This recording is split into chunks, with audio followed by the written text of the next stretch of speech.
cathedral doors remained closed for 3 hours. Outside, the city of Eilendor continued its anxious morning routine. Bakers opened their ovens, merchants checked their boarded windows, guards patrolled the walls, with one eye on the army and one eye on the streets. No one knew what was happening inside St. Aldwyn's. The guards posted at the cathedral entrances had been given a single instruction by the Queen. No one enters. No one leaves. No exceptions. And so the most consequential conversation in Galandria's history took place behind 4 feet of stone, witnessed by no crowd, recorded by no chronicler, accompanied by nothing but the sound of voices echoing off vaulted ceilings and the slow movement of coloured light across a flagstone floor. Edric and Elise stood at the edge of it all. They had positioned themselves near the south transept, beside a pillar carved with the faces of saints, whose names had been worn away by centuries of passing hands. It was a good place to witness without intruding, close enough to hear every word, far enough to remain outside the circle of power that had formed in the nave's centre. Lauren stood nearer to the principals, positioned just behind Simon's right shoulder, in a stance that was technically deferential, but functionally strategic. She was, Edric realised, exactly where she needed to be, visible enough to signal her alignment with Simon, restrained enough not to provoke, and close enough to intervene if the conversation veered toward disaster. After Marga's declaration, her assessment of each son, her refusal to choose as her husband had refused, the cathedral had fallen into a silence that felt less like a pause and more like the moment between a lightning strike and the thunder that follows. Everyone was waiting for the sound. Baldric made it first. "The shared rule," he said. His voice was flat, stripped of the commanding resonance that his soldiers would have recognised. He sounded like a man testing a word that he had never expected to say. "That's what you're suggesting." "I am not suggesting," Marga said. "I am proposing." There is a difference. A suggestion can be declined. A proposal, in the current circumstances, carries rather more weight. Because you hold the letter. Because I hold the truth. The letter is merely its vessel. Baldric turned away from his mother and walked 3 steps toward the altar. He stood with his back to the room, his head slightly bowed, his hands at his sides. In the coloured light from the eastern windows, his shadow stretched long and dark across the floor. A solitary figure outlined in crimson and gold, standing before God's table, with the posture of a man who was not praying, but thinking very hard. "All my life," he said, without turning, "I believed that my father was preparing me for the throne. Every campaign he sent me on, every frontier he asked me to defend, every lesson in command and duty and sacrifice, I interpreted all of it as preparation, as trust, as a father saying, without words, 'You will be king after me, and this is how I am making you ready.'" He turned around. "And now you tell me that none of it was that. He wasn't preparing me for the throne. He was keeping me busy, sending me to the edges of the kingdom so that he wouldn't have to look me in the eye and tell me he couldn't decide."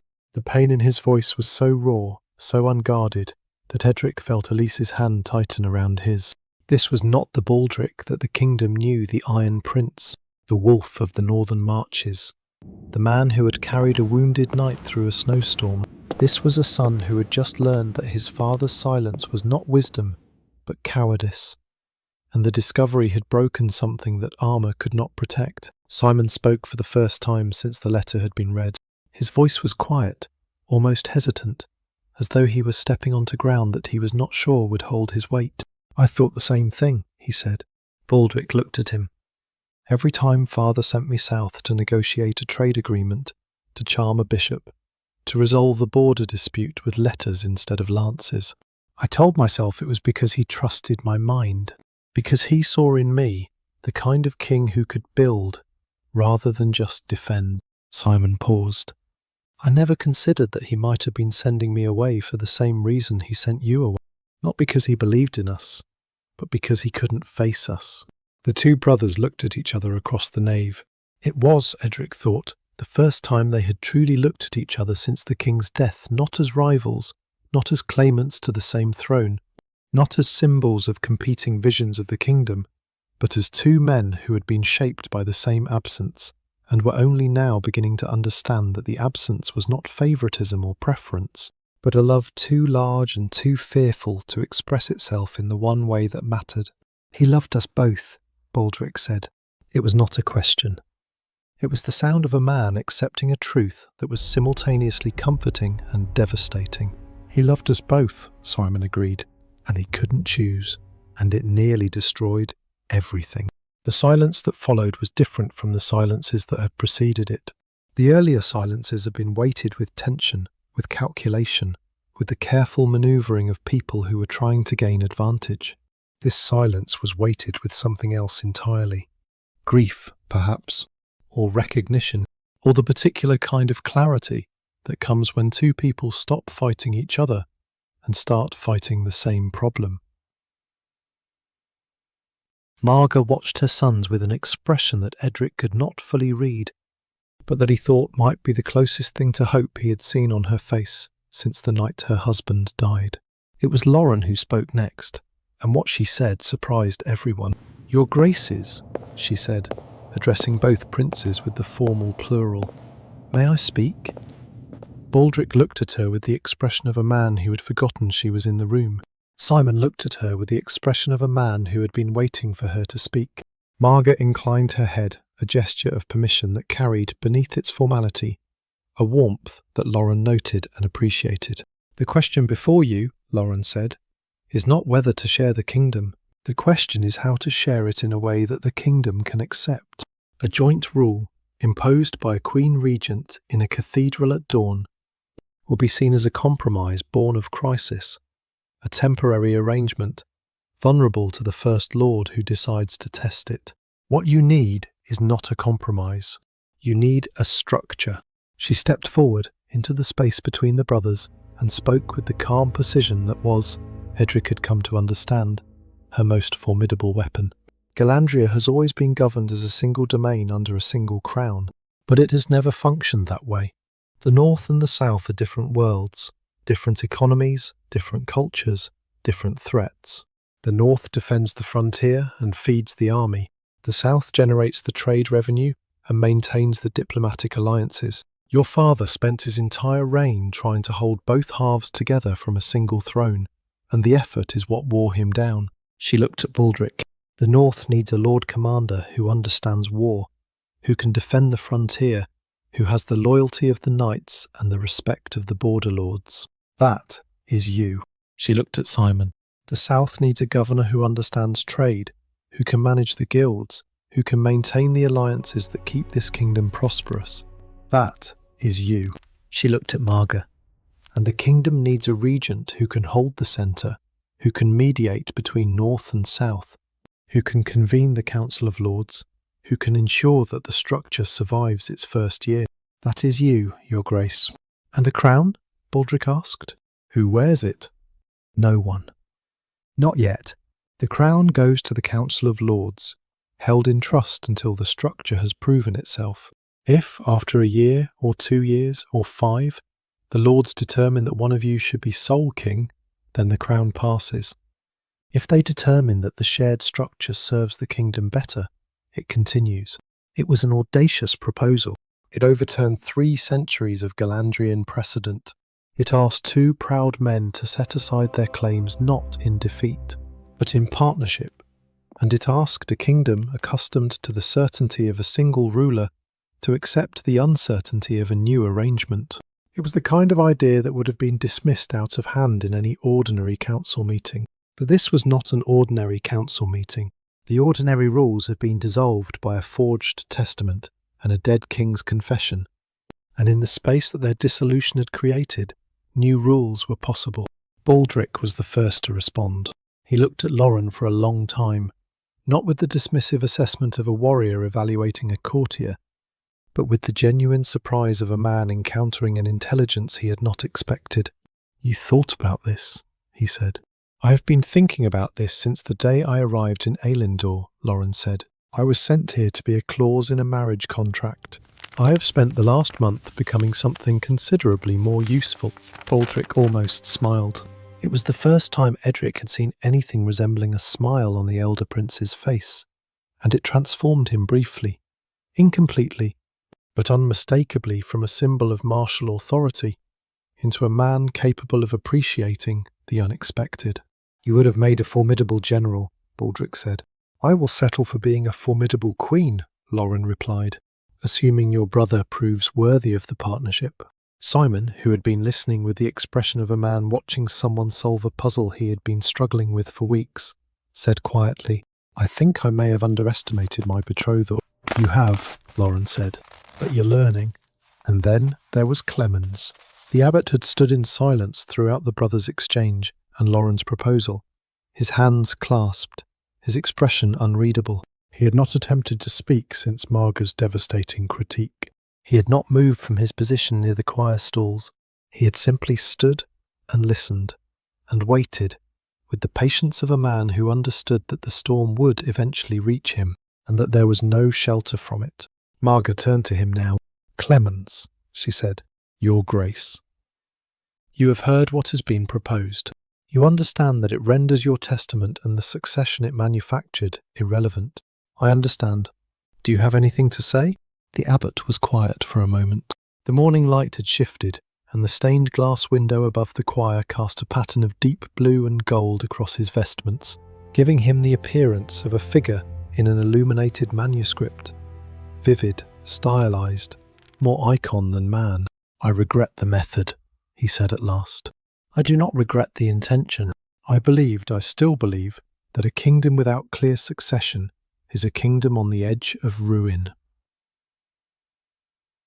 I acted to provide that clarity.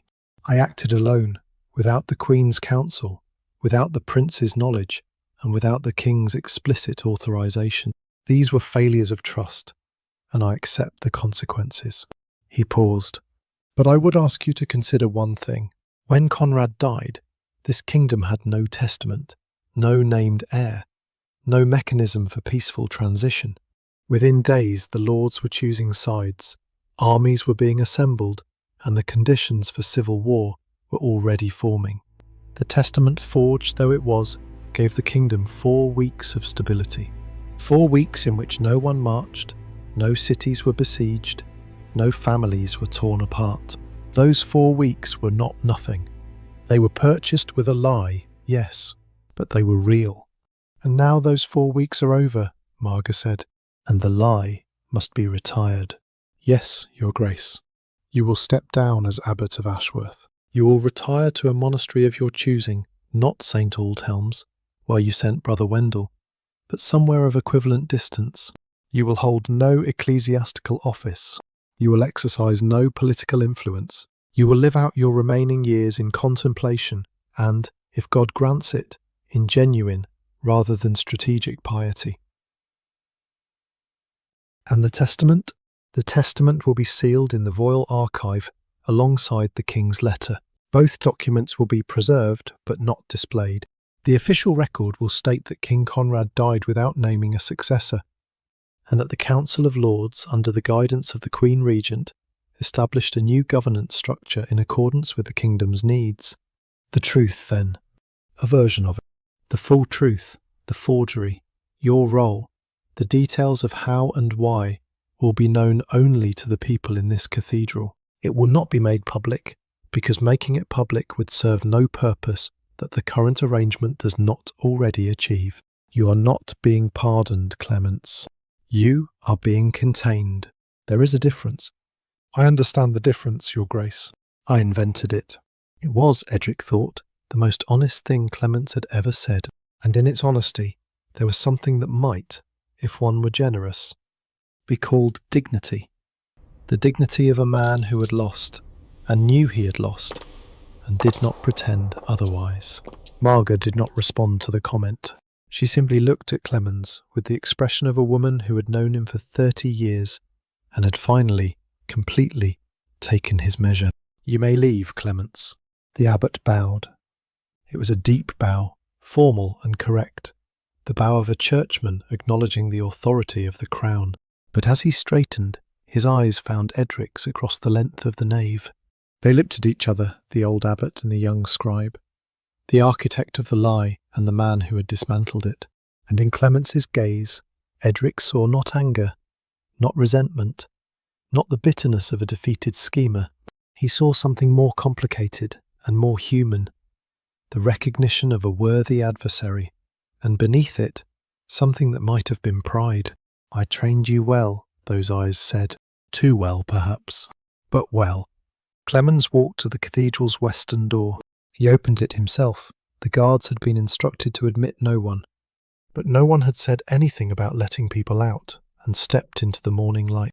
The door closed behind him, and the abbot of Ashworth Abbey passed out of the story of Galandria's succession, quietly, without spectacle, the way a man exits a room when he knows the conversation will continue perfectly well without him. The remaining hour in the cathedral was devoted to practicalities. Marga, who had been planning for this moment longer than anyone realised, had already prepared the framework of the arrangement in her mind. She outlined it with the brisk efficiency of a woman who had spent 28 years watching her husband delay decisions and had vowed never to make the same mistake. The kingdom would be divided into 2 administrative regions, north and south, with the Ashrain River as the boundary. Baldric would govern the north with the title of Lord Commander and Warden of the Northern Marches. Simon would govern the south with the title of Lord Chancellor and Steward of the southern provinces. Both would answer to a council of lords convened twice yearly at Eilendor, presided over by Queen Marga as regent.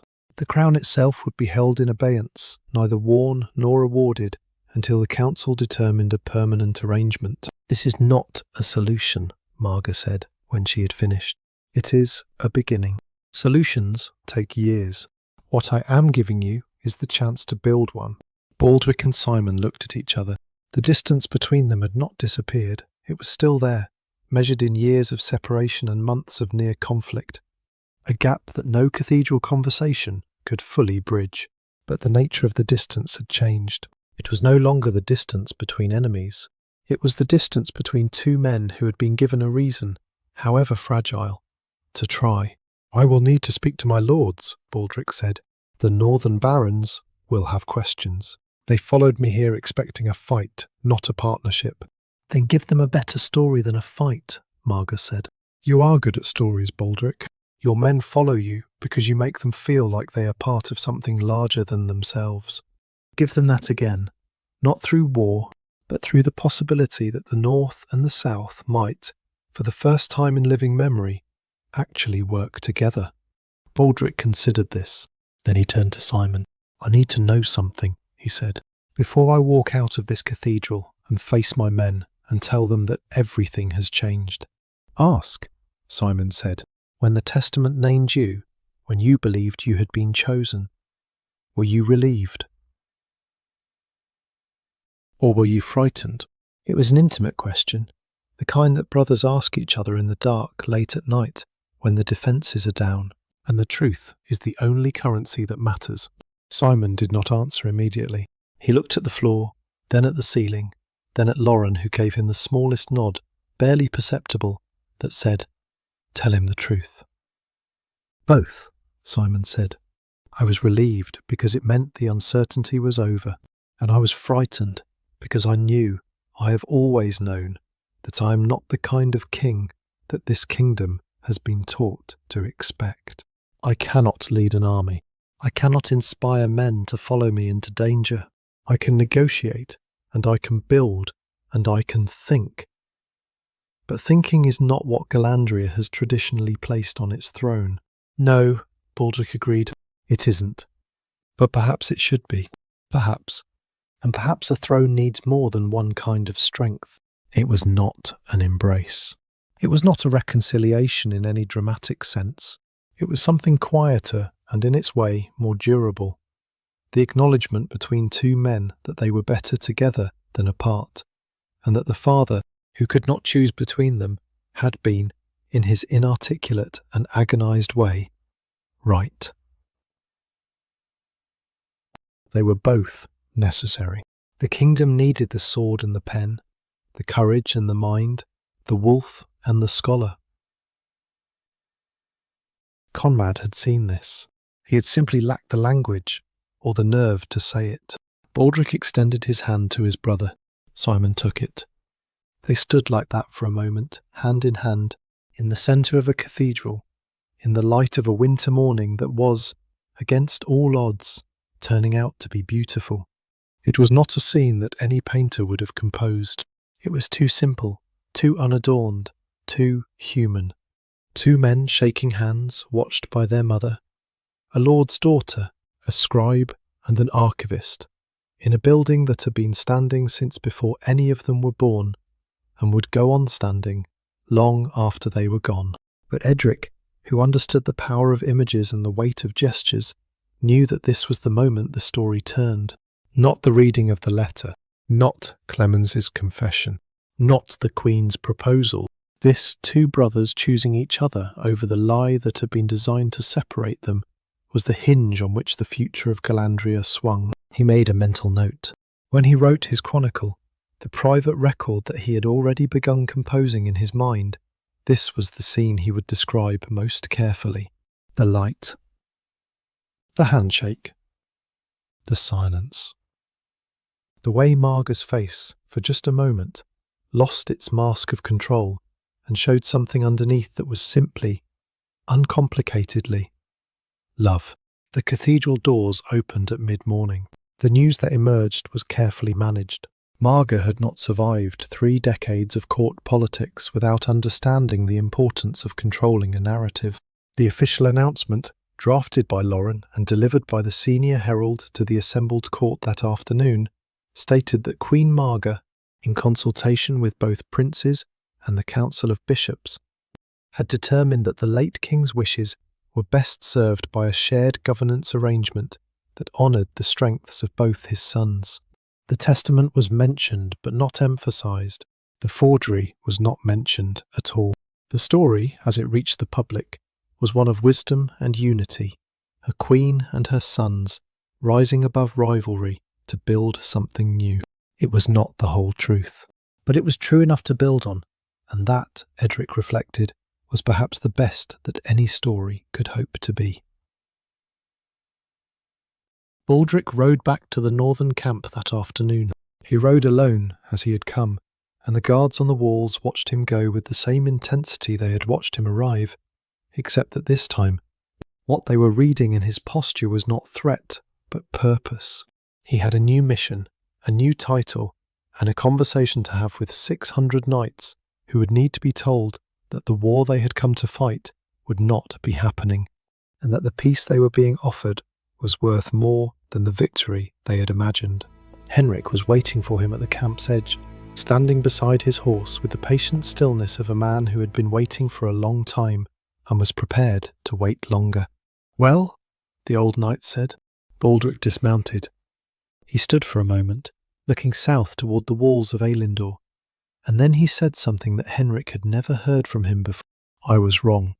Henrik waited. "Not about the testament. The testament was a forgery, and I was right to question it. But I was wrong about what I was fighting for. I thought I was fighting for the crown. I wasn't. I was fighting for my father's approval, and my father is dead, and his approval died with him, and no crown, real or forged, was ever going to bring it back." Henrik said nothing for a long time. Then he placed his hand on Baldric's shoulder, the same gesture that Edric had offered Wendell in the herb garden. The universal language of one person saying to another, "I am here. You are not alone." "What now?" Henrik asked. "Now we go home. The northern marches need a warden, and I need to learn how to defend a kingdom without trying to conquer it. That," Henrik said with the faintest trace of a smile, "may be the hardest campaign of your life." "Good. I was getting bored with the easy ones." Simon remained in Eilindor. In the days that followed, he began the work of transforming himself from a contested heir into a southern steward, a process that involved more meetings, more letters, and more carefully worded proclamations than any military campaign Baldric had ever fought. The merchant guilds needed reassurance. The southern bishops needed their authority reaffirmed. The university scholars needed to be convinced that the new arrangement did not diminish the role of learning in governance. And through it all, Simon navigated with the quiet, methodical competence that had always been his strength, the ability to listen more than he spoke, to build consensus, rather than command it, to make every person in the room feel that their concerns had been heard, even when the final decision did not go their way. Lauren was beside him, not behind him, not decoratively positioned to one side. Beside him at the council table, in the audience chamber, in the private study where the real decisions were made after the formal meetings ended.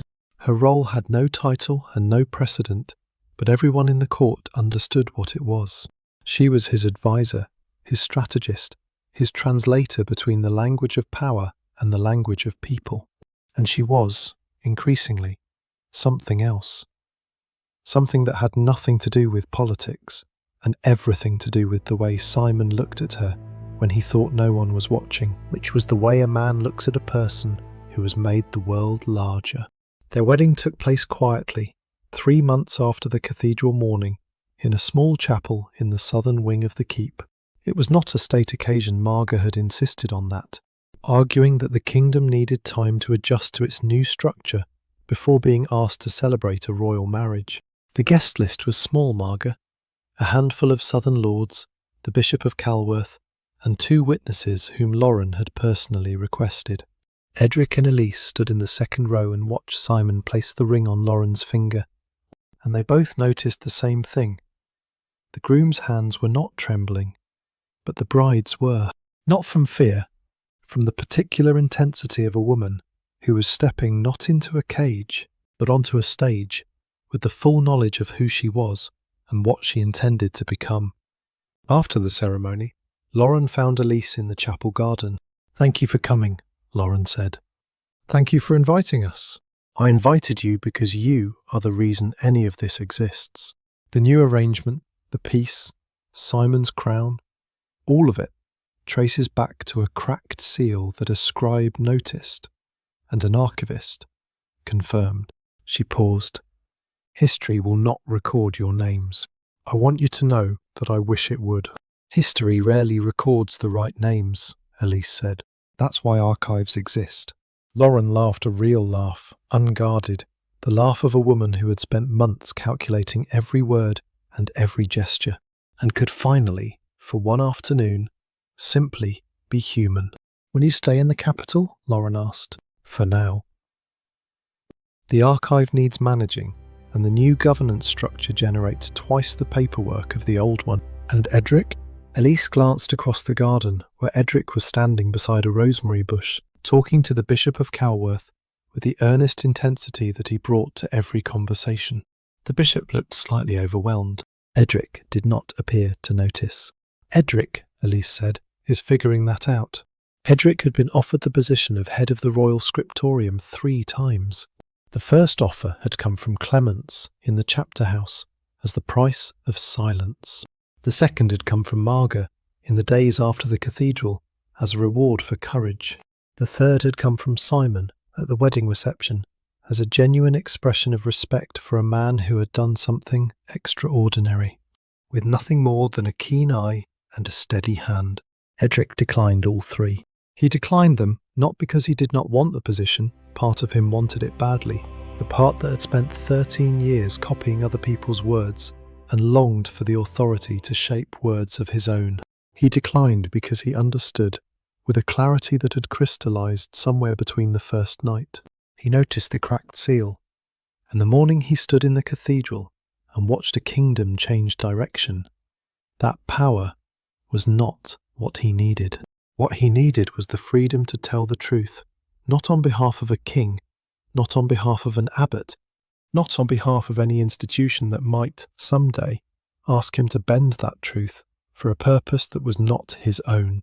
He left Ashworth Abbey on a morning in early spring, carrying everything he owned in a leather satchel, his scribal tools, a change of clothes, a psalter that had been given to him by a monk whose name he could no longer remember, and a blank notebook bound in dark brown leather that Elise had given him for his birthday. A birthday he had not told her about, but that she had somehow discovered through the Abbey's records, because she was Elise, and Elise discovered everything. He walked through the Abbey gate for the last time, and did not look back. The gatehouse monk, a young man, new to the order, who did not know the full story of what had happened, wished him well and asked where he was going. "The Royal Archive," Edric said. "To work?" Edric considered this. "To write." The walk from Ashworth Abbey to Ailendor Keep took 20 minutes. He had made it dozens of times in the dark, through kitchen passages and side corridors, carrying secrets. This time he walked in daylight, through the main streets, past the market stalls and the bakeries and the children playing in the spring mud, and the city looked different to him, brighter, louder, more alive, because he was seeing it not as a monk passing through on business, but as a man arriving at the place where he had chosen to be. Elise was waiting at the archive entrance. She was not standing in the doorway in any romantic or dramatic fashion. She was sitting at her desk, working on a ledger, because it was a Tuesday morning, and ledgers did not stop requiring attention just because someone's life was changing. But she looked up when he entered, and the expression on her face, the warmth that she no longer attempted to hide behind professional composure, the smile that she gave only to him, the way her eyes softened at the edges in a manner that she would have denied if anyone else had pointed it out, told him everything he needed to know about where he stood. "You're here," she said. "I'm here. Permanently, if the archive can accommodate a second pair of hands." "The archive can accommodate many things. It has survived 3 centuries of political upheaval. I suspect it can survive you." He set his satchel on the desk beside her ledger. He took out the blank notebook. He opened it to the first page, picked up a quill from Elise's inkstand, and began to write. He wrote the date.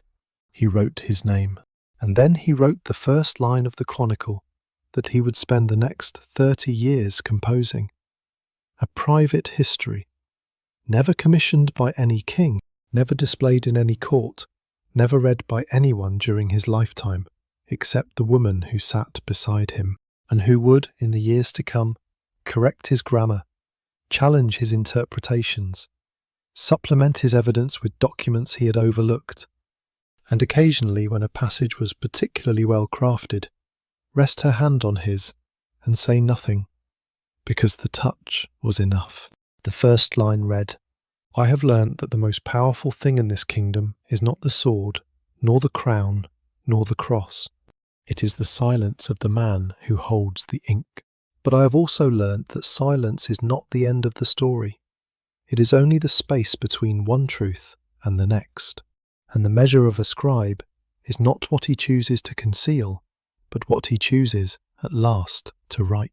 Years later, many years, long after the shared governance of Galandria had solidified into a tradition, long after Baldric and Simon had grown old in their respective domains, and their children had inherited a kingdom more stable than any their grandfather could have imagined, long after Clemens had died quietly in his distant monastery and been buried without ceremony, long after Marga had passed away in her sleep at the age of 81, mourned by a kingdom that understood, dimly but sincerely, that she had been its true architect.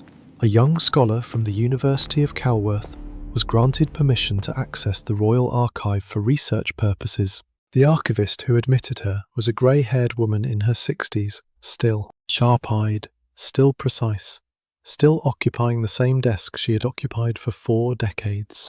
Beside her, at a second desk that had been added to the archive at some point in the distant past, sat an elderly man with hazel eyes and an ink-stained callus on his right middle finger, writing in a leather-bound notebook with the slow, deliberate care of someone who understood that every word mattered. "I'm looking for primary sources on the succession crisis," the young scholar said, "the period between King Conrad's death and the establishment of the shared governance. There's very little in the official record." The grey-haired woman and the elderly man exchanged a glance. It was the kind of glance that passes between people who have shared a secret for so long that it has become less a secret and more a private language, a shorthand for a conversation that has been ongoing in one form or another for the better part of a lifetime. "The official record is thin for a reason," the archivist said, "but there may be something in the private collections." She rose from her desk and walked to a shelf that the young scholar had not noticed. A low shelf, partially hidden behind a stack of tax ledgers, holding a single locked cabinet. She opened the cabinet with a key that hung on a chain around her neck. Inside was a collection of notebooks, dozens of them, bound in dark brown leather, filled with a handwriting that was precise, elegant, and unmistakably the work of a master scribe. The young scholar's eyes widened. "What is this?" she whispered. "A chronicle," the elderly man said, without looking up from his current page. "An unofficial history of a kingdom that was saved by a lie and rebuilt on the truth. It is not flattering to everyone involved. It is not always kind. But it is accurate. Who wrote it?" The man dipped his quill in the inkwell. The woman returned to her desk, and neither of them answered the question. Because some truths are written not to be claimed, but simply to exist, to sit on a low shelf behind a stack of ledgers, waiting for the person who is ready to find them. The young scholar reached for the first notebook and opened it to the first page. She read the date, the name, and the opening line. And in the archive, 2 candles burned as they had burned every day for 30 years. Side by side, their light mingling on the old oak desk in a warm, steady glow that needed no explanation and no justification and no words at all.